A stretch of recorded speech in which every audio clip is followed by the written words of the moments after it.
When two security guards tried to bar a frail old dog from a soldier's funeral, the crowd gasped. But 5 Marines wouldn't stand for it. In an instant, they stepped forward, freezing everyone in place. What happened next turned a moment of exclusion into a powerful salute to loyalty, honor, and unbreakable bonds. The crisp autumn air carried a solemn hush across the cemetery's manicured grounds. Rows of polished headstones glinted under the late morning sun. Family members and fellow service personnel gathered around the flag-draped casket of Staff Sergeant David "Doc" Reynolds, a decorated medic who'd given his life overseas. As the chaplain began the benediction, Emily Reynolds, the soldier's widow, fought back tears, clutching her late husband's medals. At the edge of the assembly, old Jake, Doc's battle-scarred Labrador retriever, stood trembling, paws on the gravel, eyes fixed on the blue-clad Marines who had served alongside his master. Jake had been Doc's constant companion, comforter in camp and base alike. But today, one of the county's hired cemetery guards approached, barking, "No dogs allowed at ceremonies." Jake let out a soft whine and took a tentative step forward. 2 guards flanked him, voices raised, "Come on, get out of here!" The onlookers murmured in confusion. A hush fell as Jake's head dropped, shoulders slumping, his tail tucked in sorrow. Suddenly, 5 Marines rose in unison from the front row, their uniforms crisp, medals shining. They marched toward the guards, forming a barrier between Jake and the cemetery staff. Their sergeant's voice rang out, "That dog served with us. He stays." The crowd froze. The chaplain paused mid-prayer. Even the guards faltered under the unwavering stares of the 5 true Marines. In that tense moment, time seemed to stand still, everyone holding their breath to see if loyalty or rules would prevail. What followed would become one of the most poignant displays of military honor ever witnessed at a funeral, a living tribute to the bond between a soldier and his faithful friend, a testament that true service never ends. The 5 Marines, Gunnery Sergeant Perez, Corporal Nguyen, Lance Corporal Foster, Corporal Riley, and Sergeant Major Big Chuck Chambers, stood shoulder to shoulder, faces set in resolute calm. Their silent stance spoke louder than any words. Old Jake belonged here. The cemetery guards, mid-step, froze like sentries caught off guard. Emily Reynolds wiped her eyes and stepped closer, hand resting on the dog's graying flank. "He was his best friend," she said softly, voice wavering. "Please allow him this moment." One guard, burly and red-faced, opened his mouth to reply, but was met by Sergeant Major Chambers' unwavering gaze. The massive Marine fixed him with a respectful but firm tone. "Ma'am, with all due respect, this Marine dog has earned his place. We're honored to have him here."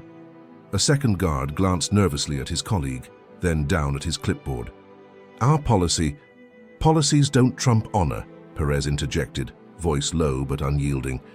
"We served beside Staff Sergeant Reynolds. We watched Jake by his side. He's part of this ceremony." A hush settled over the mourners. The chaplain closed his Bible and surveyed the scene, then nodded once, an unspoken sanction that prompted the guards to step back. Jake's tail gave a cautious wag. Emily murmured, "Thank you," as the 5 Marines guided Jake forward, seating him gently beside the casket. His eyes, clouded with age, glistened with recognition. He rested his head on the flag-covered wood, as if offering one final salute to his fallen master. The chaplain reopened his book, his voice steady and reverent, carried across the cemetery. "Let us pray."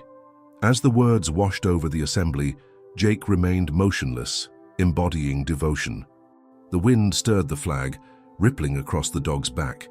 In that moment, every mourner felt the depth of bond between soldier and canine. After the prayer, the Marines performed the ceremonial folding of the flag. Perez held the flag's edge, Foster guided its precise triangles.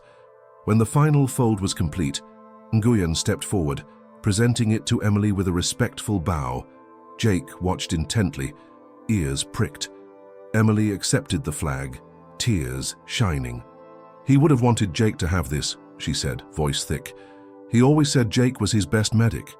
At her words, the Marines gently lifted Jake's collar. Riley spoke softly.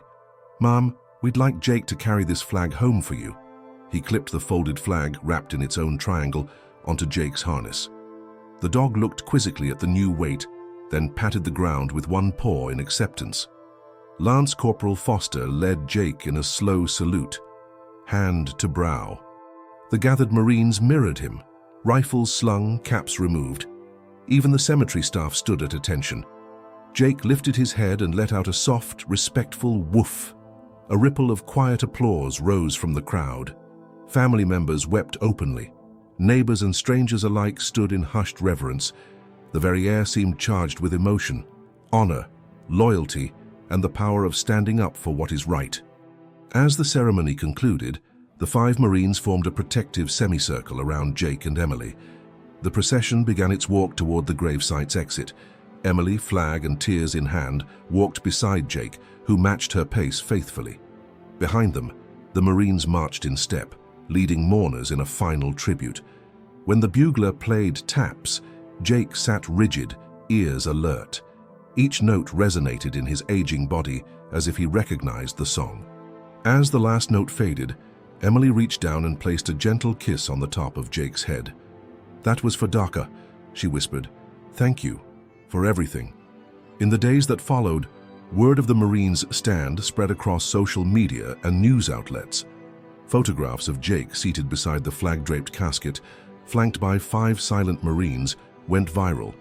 Commenters praised the respect shown to a soldier's loyal companion, hailing it as a timeless testament to service and solidarity.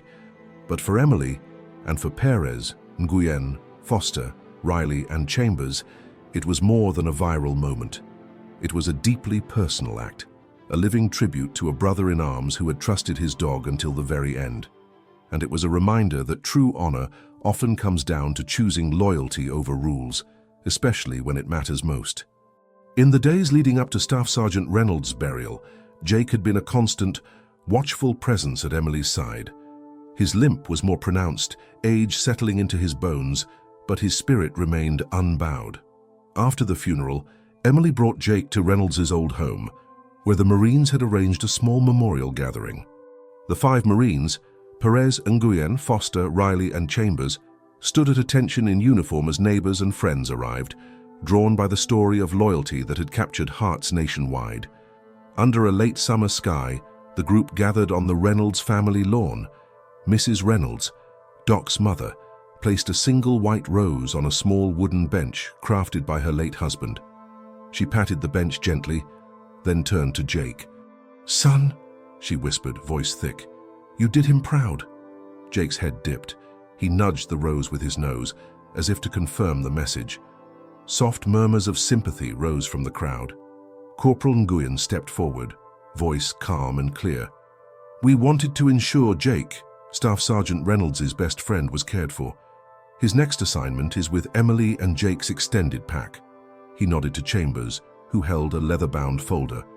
Chambers opened it, revealing a certificate, Honorary Canine Corps Member, inscribed with Jake's name, paw print, and Reynolds' service number. Gasps and applause rippled through the assembled guests. Perez cleared his throat. Jake served beside Doc in the field, patrolling, alerting, comforting the men under fire. Today, we formally recognize his service. He's one of us now, forever. Lance Corporal Foster attached a black and gold collar to Jake, embroidered with CPL, Jacob Doc's Medic Reynolds, USMC.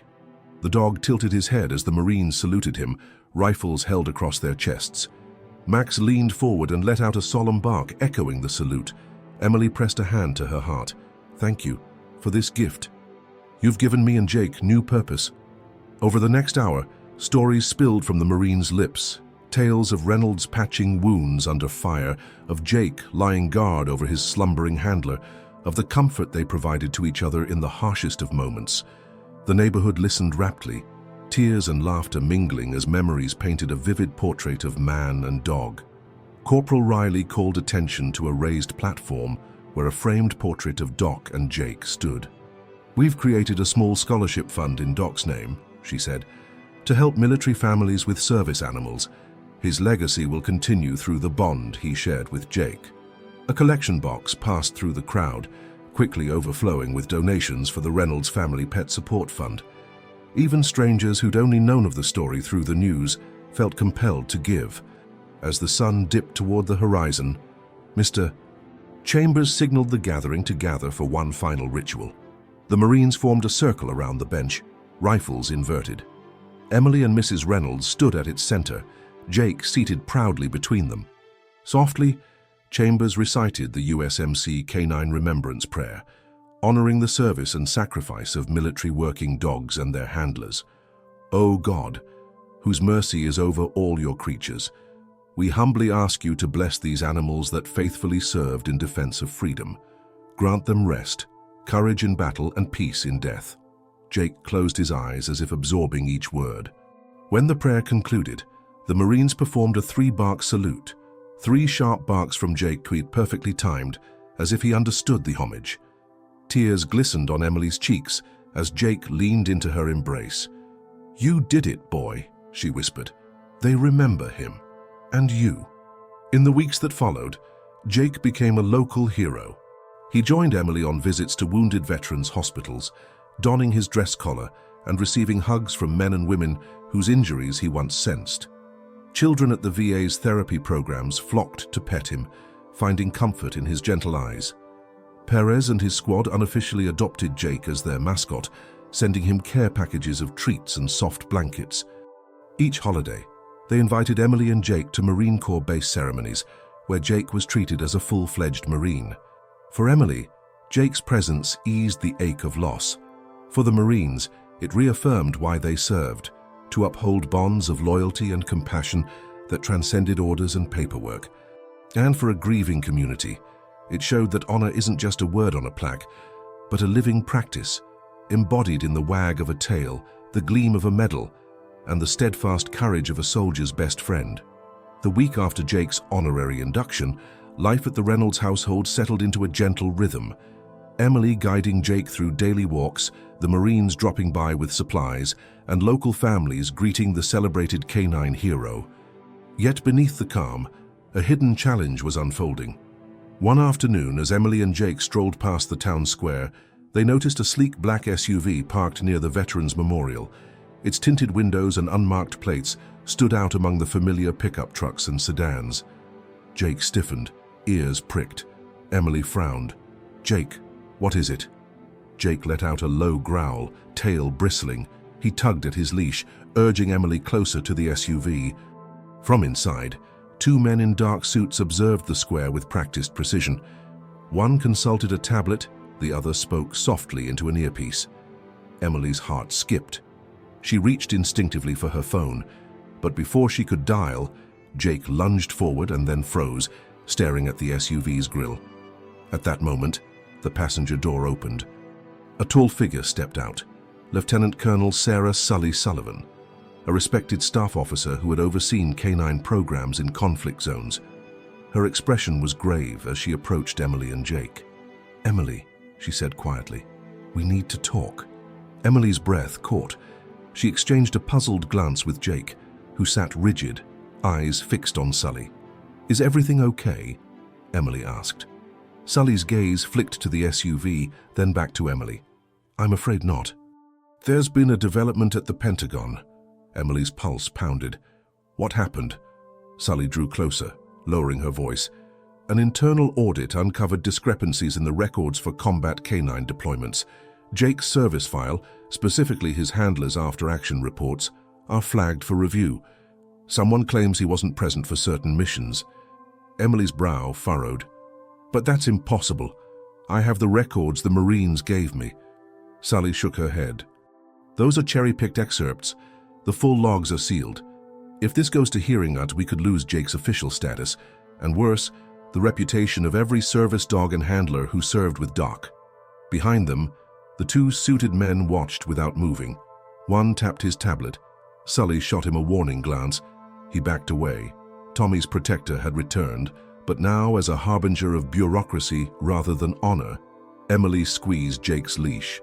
"What can we do?" Sully looked down at Jake, then back to Emily, resolve in her eyes. "We fight this, but we need solid proof. Unedited mission footage, eyewitness testimony, Doc's field notes, and we need to present it to a senior review board before the audit concludes."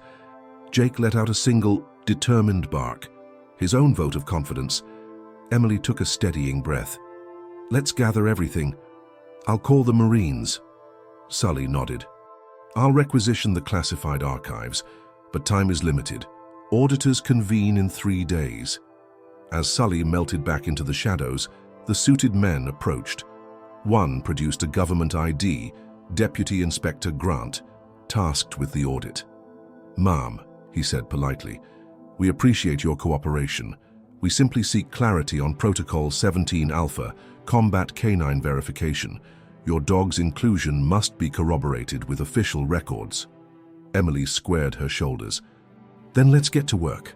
Inspector Grant nodded and backed away, returning to his SUV to relay instructions. Jake sat calmly, tail sweeping the pavement. Emily knelt beside him, voice firm. "They want to erase your service, buddy. Let's show them you earned every ounce of it." In the days that followed, Emily, Sully, and the 5 Marines raced against the clock, poring over mission logs, interviewing veterans, and scouring archives. They retrieved raw helmet cam footage showing Jake by Doc's side during medevac operations, secured letters from Afghan villagers attesting to Jake's protective alerts, and even located a forgotten dispatch log where Doc personally requested Jake's presence on high-risk patrols. On the eve of the hearing, Emily sat in a quiet war room, surrounded by tangible proof of Jake's valor. Photos, videos, and testimonies formed a mosaic too compelling to ignore. Jake lay at her feet, exhausted but alert, as if sensing the gravity of what was at stake. Emily gently stroked his head. "Tomorrow, we clear your name." Jake tilted his head, offering a soft whine of reassurance. The next morning, the review board convened in a Pentagon conference hall. Sully presented the unedited footage frame by frame. Perez, Nguyen, Foster, Riley, and Chambers delivered impassioned testimonies. Doc's commanding officer read aloud Doc's own field notes. Jake sat in Emily's lap, collar gleaming with his title, Combat Canine Specialist. After hours of deliberation, the board's chair cleared his throat. "Based on overwhelming evidence, we affirm Staff Sergeant Reynolds's canine partner, Jake, fulfilled all deployment requirements under Protocol 17 Alpha. Any records to the contrary were incomplete or erroneous. Sergeant Jake's service is fully validated." A collective sigh of relief rippled through the room. Emily hugged Jake tightly, tears of triumph in her eyes. Sully and the Marines exchanged proud embraces. Outside, as Jake and Emily stepped into the sunlight, he looked up at her with unwavering loyalty. In that moment, the world acknowledged not just a dog's service, but the unbreakable bond between a soldier and his companion, proving that truth, loyalty, and perseverance can overcome even the strictest of rules. A hushed thrill rippled through the Pentagon conference hall as the board's verdict was announced. Outside, the autumn sun shone bright, but inside Emily felt a different kind of light, one born of vindication. She gathered the 5 Marines, Sully and Jake, in a tight circle. Corporal Nguyen let out a breathy laugh. "They actually did it." Gunnery Sergeant Perez slapped his thigh. "Never doubted it for a second." Jake, sensing the shift in atmosphere, gave a joyful bark and wagged his tail so vigorously his entire hindquarters wobbled. Major Chambers knelt to Jake's level. "CPL Jacob Reynolds, you're officially cleared to serve and retired with full honors." A murmur of congratulations swept the room. Sully turned to Emily. "We've already sent the amended orders through proper channels. Jake's record will be updated within 24 hours. Emily knelt beside Jake, brushing her fingers through his graying fur.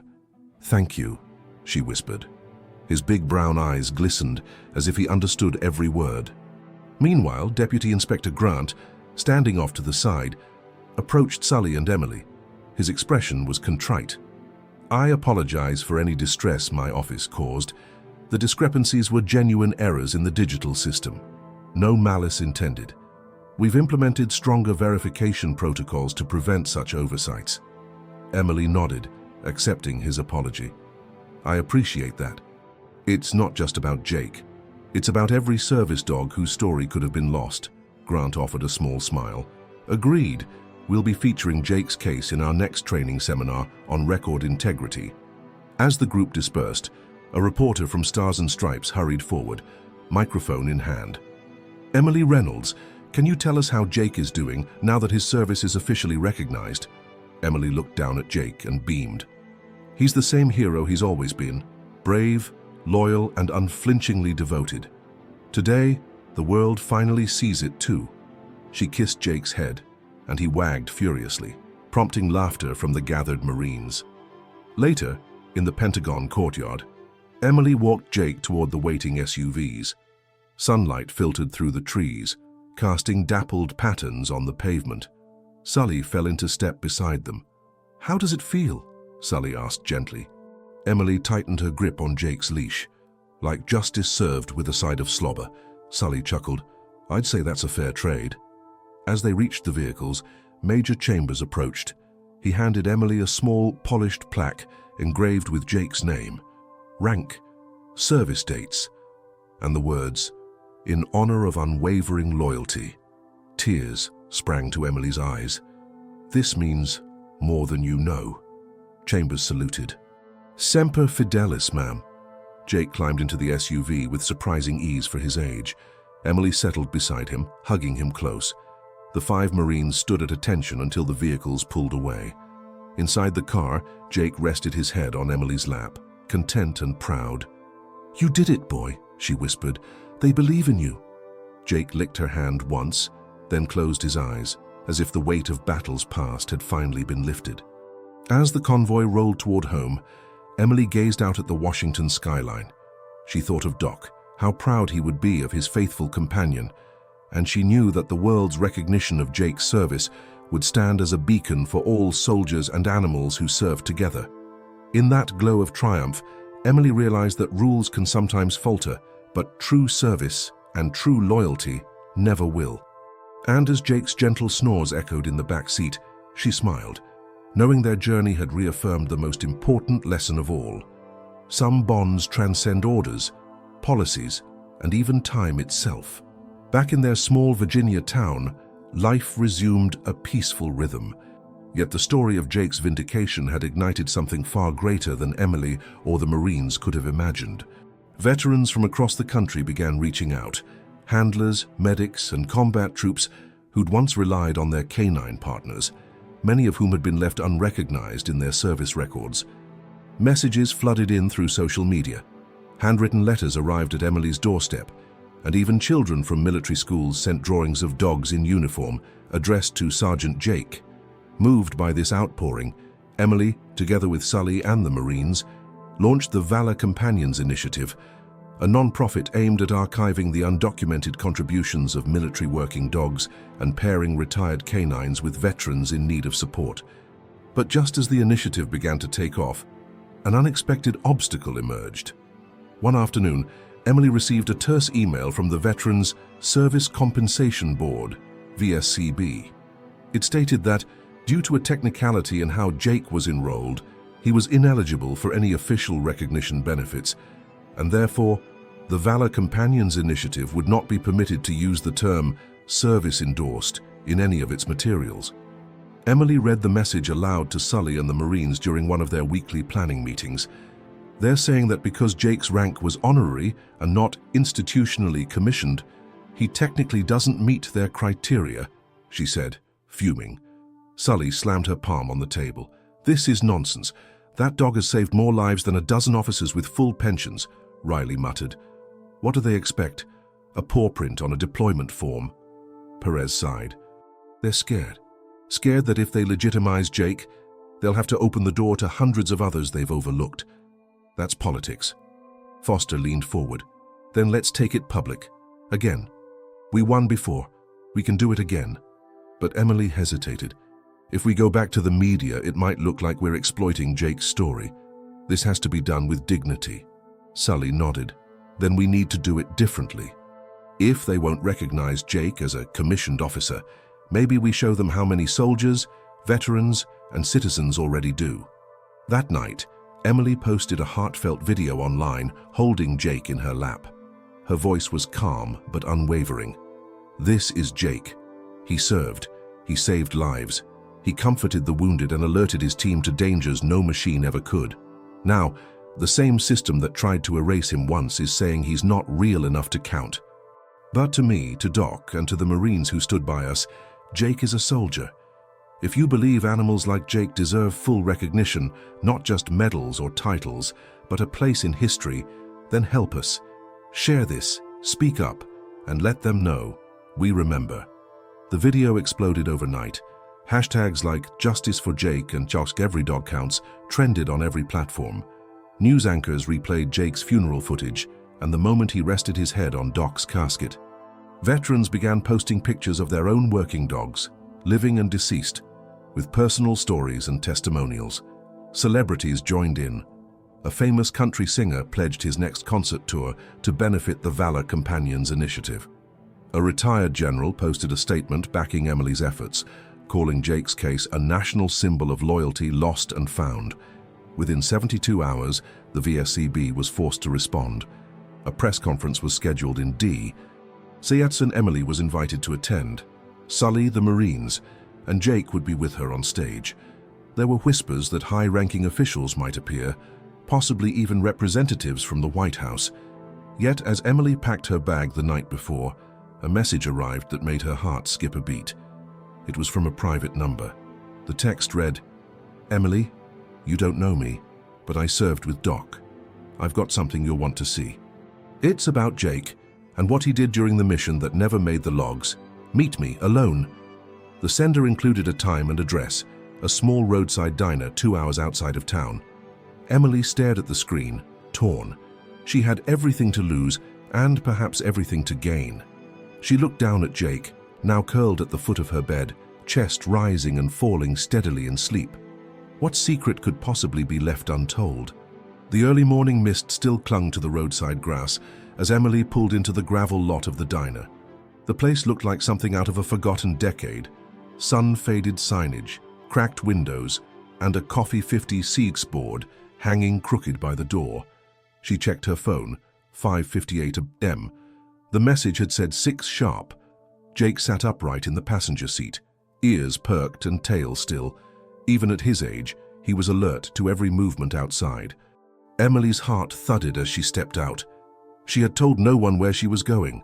Something about the message had felt too fragile, too uncertain to risk exposing. But now, as the wind rustled the trees and the parking lot remained empty, doubt started to creep in. Then the bell above the diner door jingled. Out stepped a man in his late 40s, lean, wiry, with sun-worn skin and a limp that mirrored Jake's. His uniform jacket, faded and patched, bore no name tag, only a single combat medal stitched on the front. He lit a cigarette with trembling hands, then tossed the lighter aside when he saw Emily. "You're Emily Reynolds?" She nodded cautiously. "And you are?" He took a long drag and looked toward the SUV. "Is that Jake?" "Yes. And if you've come to use his name for something else, I'm not interested." The man shook his head. "No. I've come to fix something I've been ashamed of for years." Emily's hand hovered near her phone. "Start talking." The man exhaled. "Name's Ray. Ray Tolland. I was a field medic. Afghanistan. Bravo team. Same rotation as your brother, Doc." Emily froze. Ray's voice softened. "Doc saved my life. Twice. And Jake. Jake saved all of us. That last mission. But we were told to scrub the report. No official canine on record. No footage. No witness statement. Just gone." Emily's voice dropped. "Why?" "Because the mission wasn't sanctioned. We were ambushed while crossing a restricted sector. Command didn't want it known we'd gone off course. Doc volunteered to go back in for 2 trapped Marines.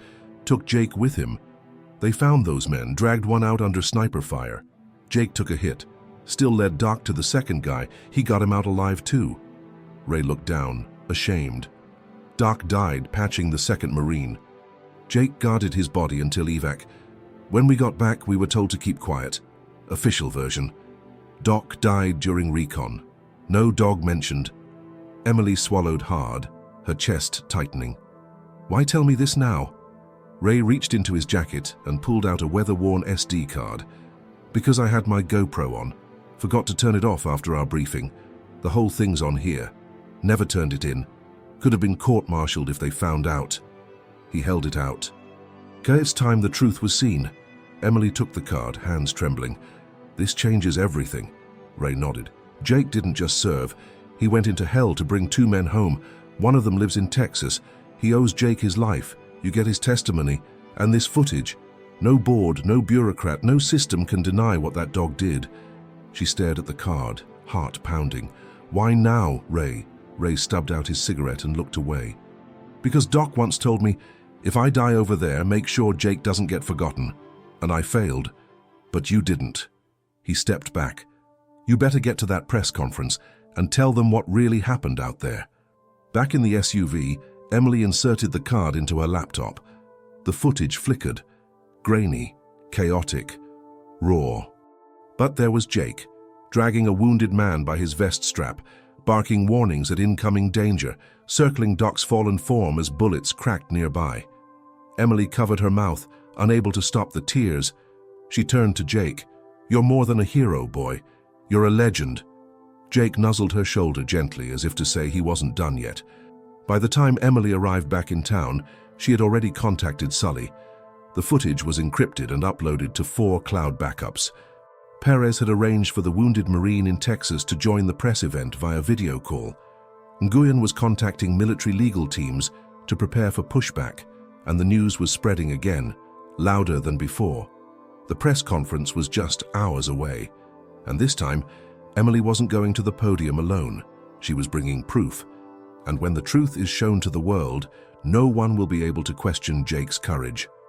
By late morning, the atrium of the National Veterans Center in D.C. had transformed into a media circus. Cameramen scrambled for angles, reporters whispered rumors, and officials in suits stood with arms folded, clearly unsettled by the viral momentum of Jake's story. Emily stepped onto the stage beside Sully and the 5 Marines. Jake, tail still and expression serious, sat at her side with his honorary vest freshly brushed. Behind them stood a large screen and the Valor Companions Initiative banner. Flanking the stage were 2 seats left conspicuously empty, one for Doc, the other symbolic, marked with a collar and tag reading, "For every forgotten dog who served." A hush fell over the room as the moderator tapped the mic. "Ladies and gentlemen, we're here today to address concerns raised regarding recognition protocols for military service dogs. Ms. Reynolds, the floor is yours." Emily stepped forward. Her voice was steady, but her eyes burned with conviction. "When my brother died, he left behind his best friend, Jake. This dog didn't just comfort soldiers. He saved them. He served. He bled. He grieved. And he never asked for medals or praise." She paused, glancing down at Jake. "But when we tried to honor him, the system told us we lacked proof, that Jake's heroism was hearsay, that his loyalty wasn't official." Murmurs spread across the room, some nods, some discomfort. Emily clicked the remote in her hand. The large screen behind her flickered to life. "Today," she said, "we end the debate." The video began. The footage, raw and unedited, showed the final mission. Jake dragging one soldier to safety, barking alerts, shielding Doc's body with his own. A combat zone painted in chaos and courage. No narration, just truth. Gasps filled the room. One woman sobbed openly. A reporter lowered his phone, stunned into stillness. When the video ended, the screen displayed one final frame. Jake, standing next to Doc's body as the medevac arrived, bloodied, but unflinching. Emily's voice cracked with emotion. "This was not an accessory, this was a soldier, and I will not let him be forgotten." Applause erupted, not the polite kind, but thunderous, visceral. People stood. The Marines saluted. Jake, sensing the emotion, let out a small bark. As the clapping died down, the moderator stepped forward. "We've just been informed that the VSCB has issued a revised statement. Would you like to read it? Ms. Reynolds." Emily opened the sealed envelope handed to her. Her eyes scanned the words. She blinked in disbelief. Then, with calm clarity, she read aloud. "Effective immediately, the board formally recognizes Jake, Combat Canine Specialist, as a documented active service member during Operation Dust Light. His service record has been restored, and all benefits, honors, and recognitions will be retroactively applied. Furthermore, a special commendation will be awarded posthumously to Sergeant Matthew Reynolds for his efforts in maintaining a canine partnership that saved American lives. The audience gasped again, this time in relief. Perez wiped his eyes. Nguyen patted Jake on the head. Foster muttered, "It's about damn time." But before Emily could speak again, a voice called out from the crowd, "Emily!" It was Ray, unexpectedly standing at the back, now in a borrowed blazer, still looking like a soldier who had lived too many battles. He held up a new flash drive. "There's more. Doc didn't just take Jake into battle, he trained him. For something else." Everyone turned. Emily frowned. "What do you mean?" Ray stepped forward. "Doc wrote letters. He left a message for Jake, a final command, one that was never delivered, until now." Gasps spread through the room. Emily descended the steps. "You're saying there's more footage?" Ray nodded. "Not just footage, orders. A message from Doc to Jake, recorded the night before their last mission." He handed her the drive. He wanted Jake to hear it, only if he didn't come back. Emily looked down at Jake, who stood calmly, eyes locked on her as if he already knew. Suddenly, this wasn't just about medals or recognition. It was about a final message. A last thread between two souls, one lost to war and the other carrying his memory. Emily turned to the moderator. "We need 5 minutes. We're going to play this together." And just as she placed the drive into the laptop, the room held its breath. The lights in the conference hall dimmed once more as Emily connected the flash drive. The screen turned black for a few moments. Then, the video flickered to life, showing a modest barracks room lit by a single lamp. Doc sat cross-legged on the lower bunk, his face tired but calm, his arm draped protectively over Jake's broad shoulders. Emily froze at the sight of her brother. Even through the grainy resolution, his warmth and strength radiated from the screen. Doc looked straight into the camera. "Hey, Em, if you're watching this, it means I didn't make it back. And if Jake's still with you, then he's done something amazing." "I'm not surprised." He chuckled softly and looked down at Jake. "This dog, he's not just smart. He feels things, knows when people are in pain, knows when someone's lying. He's got better instincts than most of us do after years in the field." Doc's face turned solemn. "The brass doesn't want him documented, said he was off the books, said it would be cleaner that way. But this isn't about clean, this is about real. Jake saved 3 guys in Kandahar, sniffed out a hidden IED that would have taken out our convoy, and hell, he pulled me out of the rubble after the bomb hit the med tent." His voice cracked slightly. "So if anyone ever tells you he wasn't a soldier, you show them this. You tell them I said it myself. He's the best damn Marine I ever served with." Jake, sitting beside Emily in real time, whined gently, ears twitching. On the screen, Doc reached toward the camera. "Jake, buddy, if you're with my sister, you stay by her side. You protect her, you listen to her. And Em, he'll know what you need even before you say it. Trust him. Take care of each other." Doc gave a half smile. "And if you two ever stand in front of some suit who says Jake's just a dog, look him in the eye and tell them my last order, as a Marine, was to never let Jake be forgotten." The screen faded to black. The room was silent. Emily wiped her cheeks, blinking fast to keep her composure. Jake sat perfectly still, eyes focused on the dark screen, as if still hearing Doc's voice in his heart. Sully stepped up beside her and took the mic. "This was never about medals," she said hoarsely. "This was about truth and legacy." She turned to the seated veterans, the politicians, the news crews. "You've heard the evidence. You've seen the footage. You've heard the man himself. Now the question isn't whether Jake deserves recognition. The question is, how many others like him have been forgotten?" Applause started slowly, then swept through the room like a wave. Several Marines stood and saluted Jake directly. Others simply nodded through tears. But amidst the emotion, Emily noticed one man not clapping. At the far side of the room, a figure in a grey suit stepped away from the crowd and exited the hall, pulling a phone from his coat as he disappeared into the corridor.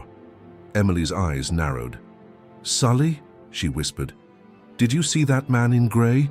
The one leaving during the applause?" Sully followed her gaze. Didn't look familiar. Emily nodded slowly. I don't think he's done trying to shut this down. Backstage, as the crowd dispersed and reporters begged for follow-ups, Emily and the Marines gathered in a quiet corner. Perez opened his phone, scrolling through messages. Just got a ping from the Texas hospital, he said. The second soldier Jake rescued that day, he's awake, and he's asking for Jake. Nguyen raised an eyebrow. Wait, now? He's been unconscious since the surgery. Sully frowned. That timing's eerie.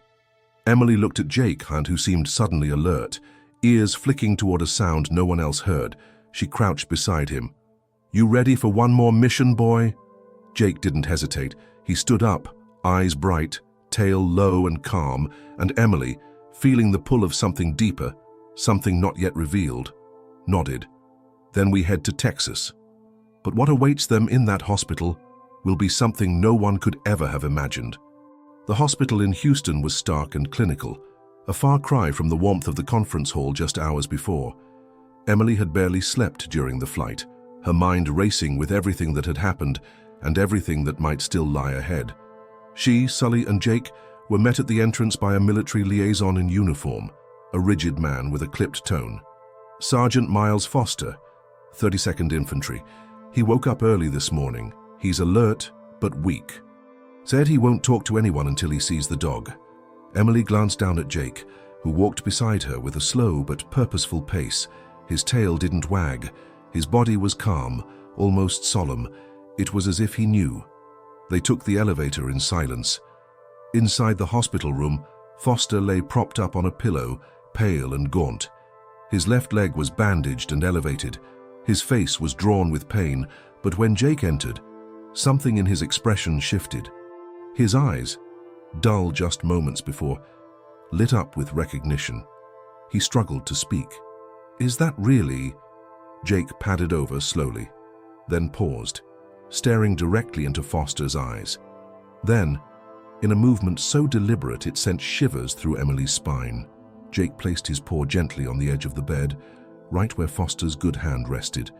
Foster let out a shaky breath. You came back. Tears welled in his eyes. His hand closed over Jake's paw. I didn't think I'd ever see you again. Sully quietly stepped back, giving the two a moment. Emily approached the bed. He remembered you. Foster let out a weak chuckle. He carried me out of fire. I passed out halfway through. Didn't even know if I'd imagined it. Thought maybe I dreamed it. Emily pulled up a chair. You didn't. We have footage and your testimony, your name. It could help us build a case for every dog that was erased. Foster nodded slowly. I'll testify. I'll do whatever it takes. There was a pause. Then he looked up, suddenly serious. But there's something else. Emily leaned in. What? Foster struggled to sit up, wincing. The ambush. It wasn't random. We weren't off course. Someone sent us into that zone deliberately. It was a setup. Sully froze. What are you saying? Foster swallowed hard. Doc got intel from a contact, someone who said we were being used as bait. We were expendable. And Jake picked up on it. He wouldn't stop barking before the mission. Wouldn't let Doc leave the tent. Emily's heart raced. Are you saying someone inside command wanted your team to walk into an ambush? Foster nodded grimly. Doc started asking questions. That's why he went back for us. He wasn't just trying to rescue men, he was trying to prove someone set us up. Emily exchanged a glance with Sully. This goes deeper than we thought. Suddenly, the door opened. A man in a gray suit stepped in, the same one Emily had seen leaving the conference hall. He wore a polite but cold smile. Miss Reynolds, Sergeant Sully. I'm Agent Carter, Department of Defense Oversight. Emily stood. You were at the conference. Carter nodded. We appreciate your commitment to honoring your brother and his companion, but you're treading into territory that isn't yours to investigate. Sully stepped forward. Is that a threat? Not at all, Carter said calmly. Just a reminder. The military has protocols for a reason.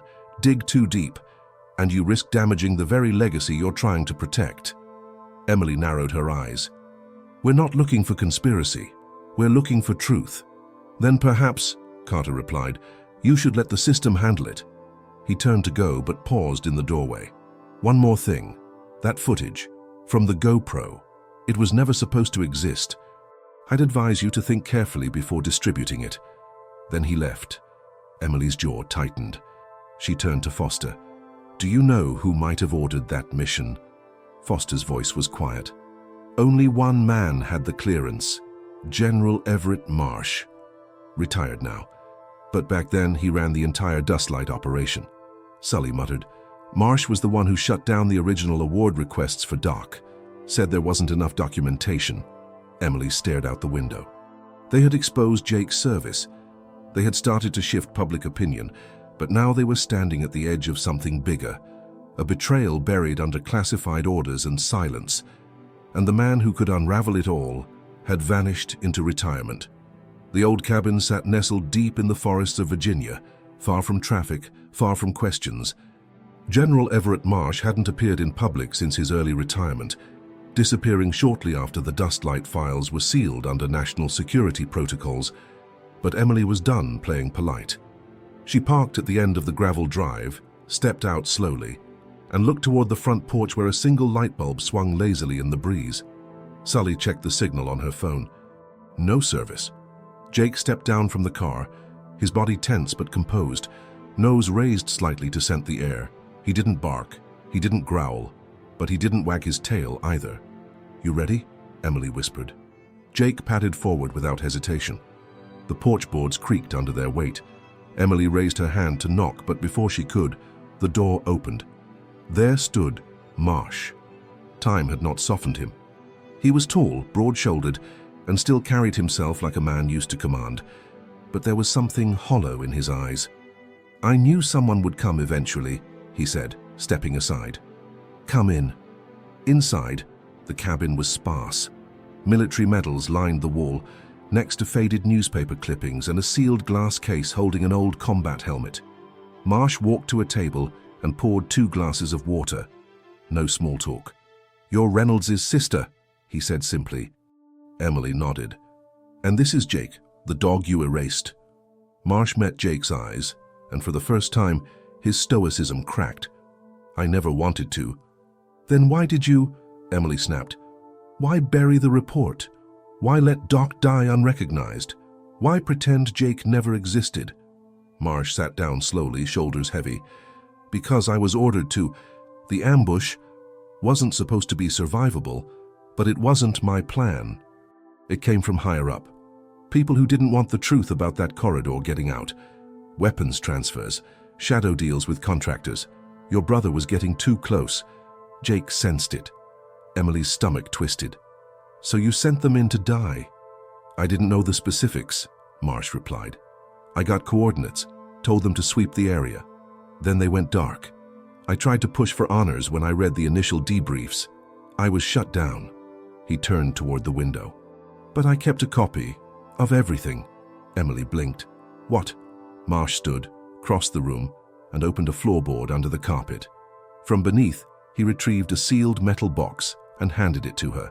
Inside, a classified dossier, stamped confidential, Dustlight, a USB stick, and a yellowed letter addressed to whom it may concern, in case I don't make it. It was in Doc's handwriting. Sully's voice was hushed. Is this? Marsh nodded. It's everything. Proof that Doc knew. Proof that Jake acted under threat, not instinct, and proof that the operation was manipulated by private interests. Emily's hands shook. Why are you giving this to us now? Marsh sat down again. Because I'm dying. I've got months, maybe, and I've lived too long with silence. Jake, standing quietly nearby, approached Marsh. The old general reached out a hand. Jake sniffed it once, then laid his head on Marsh's knee. Marsh exhaled sharply, his voice cracking. You remember me, don't you? Jake didn't move, but he stayed. Sully looked at Emily. If we release this, we're not just talking about military honors anymore. We're talking about criminal cover-ups. Deep ones. Emily nodded. Then we burn it all down. They spent the next 2 hours scanning documents, uploading backups, and securing the letter. The footage on the USB included intercepted radio transmissions, tactical maps showing the deliberate detour, and a redacted chain of emails from private defense contractors, emails indicating they had bet money on the ambush as a live test of new surveillance tech. Jake lay curled at the door, still and watchful. When they were done, Marsh walked them out. "I don't know what kind of justice you'll get," he said, "but if you're going to chase it, do it fast." "Before they bury this again," Emily nodded once. By the time they were back on the road, Sully already had 2 journalists briefed and waiting.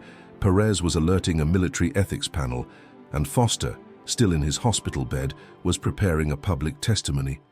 The dam was cracking, but Emily knew what came next would be the hardest part. They had the truth. Now they had to survive showing it to the world. The next morning, Emily woke up in the hotel room with a racing pulse. She had dreamed of her brother, not a nightmare. It was one of those visions so vivid that they seemed more like memories than dreams. Doc was smiling, with Jake beside him. But as he turned to leave, he said only one sentence: "Don't trust the silence." That phrase stuck with her as she prepared for the riskiest day of her life. At 11 a.m., the team gathered in a private conference room in a Washington law firm. Reporters from 2 national networks were already attached, ready to receive the material. The plan was simple: release Doc's documents, letter and video simultaneously. The data would be uploaded to multiple platforms, impossible to delete them all. But at 11:06 a.m., the main server crashed. "That's impossible," Sully said, sweating as he tried to reload the files. "We have 3 backups." Perez, on a call from Marine headquarters, he said, "The same thing is happening here. The lines are down. Our mail accounts are down." Emily felt a chill run down her spine. Someone is blacking us out in real time. Jake, who was sleeping in the next room, sprang to his feet suddenly and ran for the door. He barked twice, growling. Sully jumped to his feet. "Someone is in the hallway." Emily slowly opened the door and saw 2 men in dark clothes walking away. One of them turned his gaze briefly. It was Carter, the Defense Department agent. That night, all the channels on which they had tried to post evidence suffered blockages, copyright restrictions, or were flagged for sensitive national security content. Doc's video was deleted from YouTube in less than a minute. Social accounts were suspended, one after another. But Emily did not give up. At 3:12 a.m., she received an encrypted message from an anonymous contact. "I saw the video before it was removed. I can help you. I'll be waiting for you at Hangar 7, Fort Lee. Bring Jake." Emily showed the message to Sully. "It's a trap," he said, "or a chance." Emily looked at Jake. If Doc still trusted anyone, it could be this person. At 04:27, they arrived at Fort Lee. Hangar 7 was deserted, lit only by flashing lights. A hooded figure was waiting for them at the entrance. As they approached, she removed her hood. She was a woman in her 50s, gaze determined.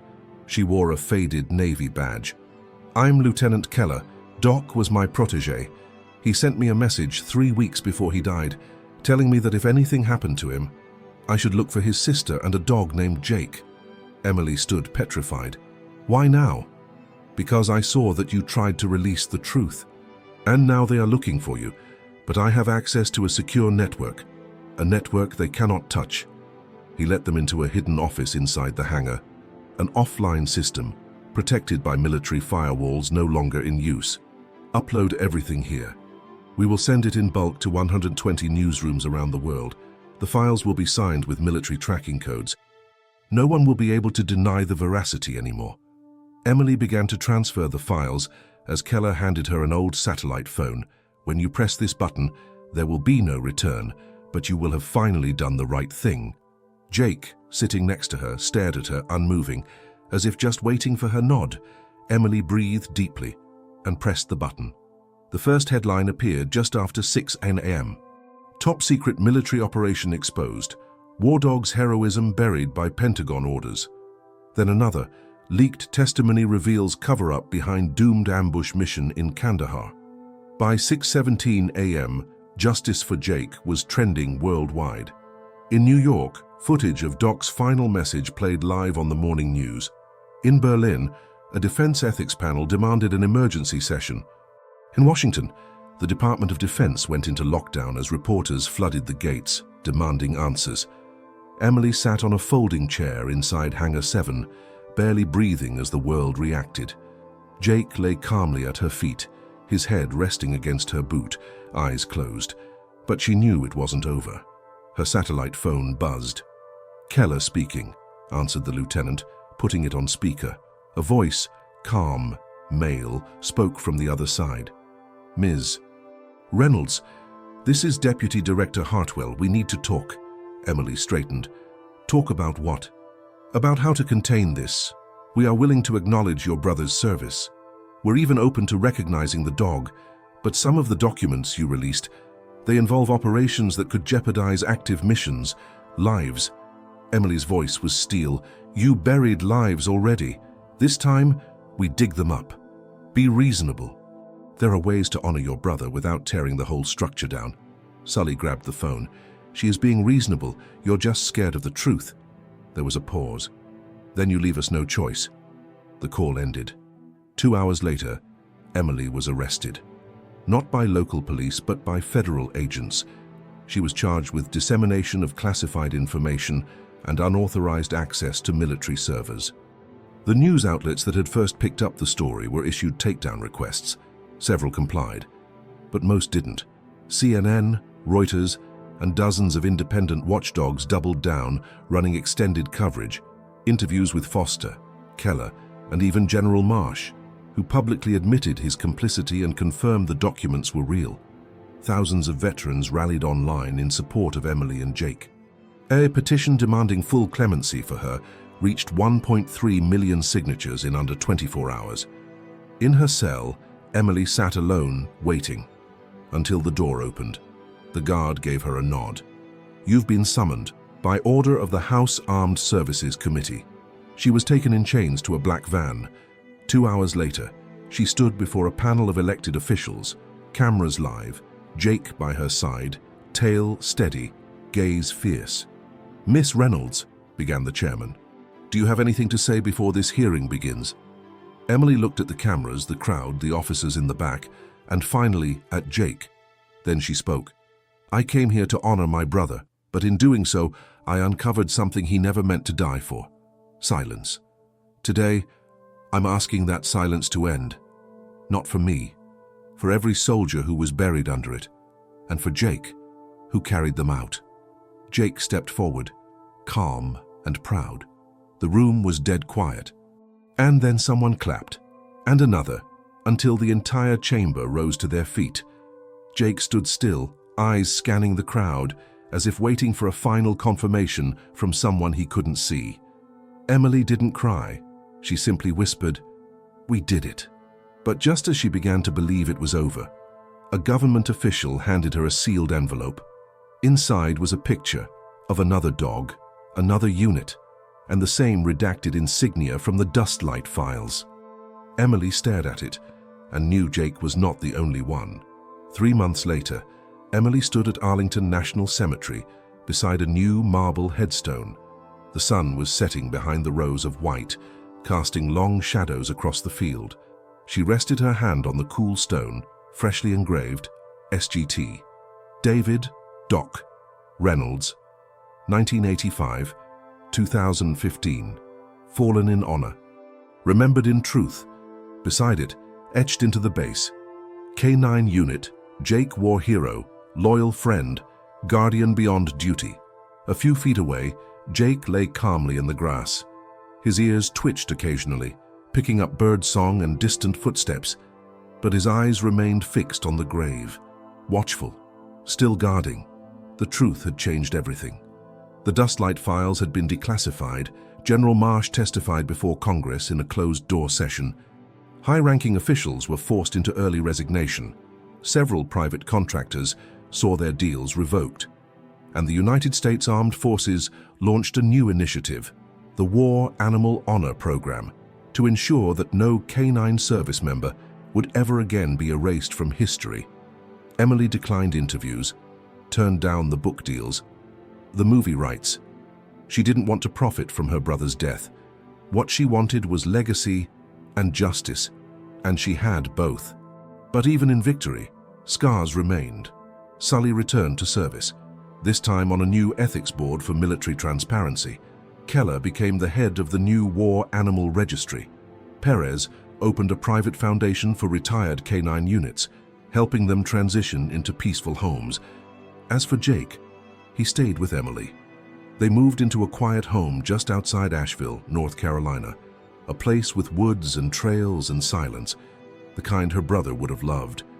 Every morning, Jake would sit at the porch watching the horizon, and sometimes when the breeze picked up just right, Emily swore he would raise his head slightly, as if expecting to see someone walking up the path, someone he had once followed into fire. Maybe he still did, but now he rested. He had earned it, because Jake had not only survived the war, he had won a greater one that no one else dared fight, one against silence. And as long as people remembered him, not just as a dog, but as a soldier, the silence would never return. If this story moved you, don't forget to like and subscribe. Watch next. An old dog was mocked by arrogant bikers, unaware he was the most brutal special force ever lived. Share this video to honor the animals who served and were forgotten. Thank you for watching. Jake thanks you too.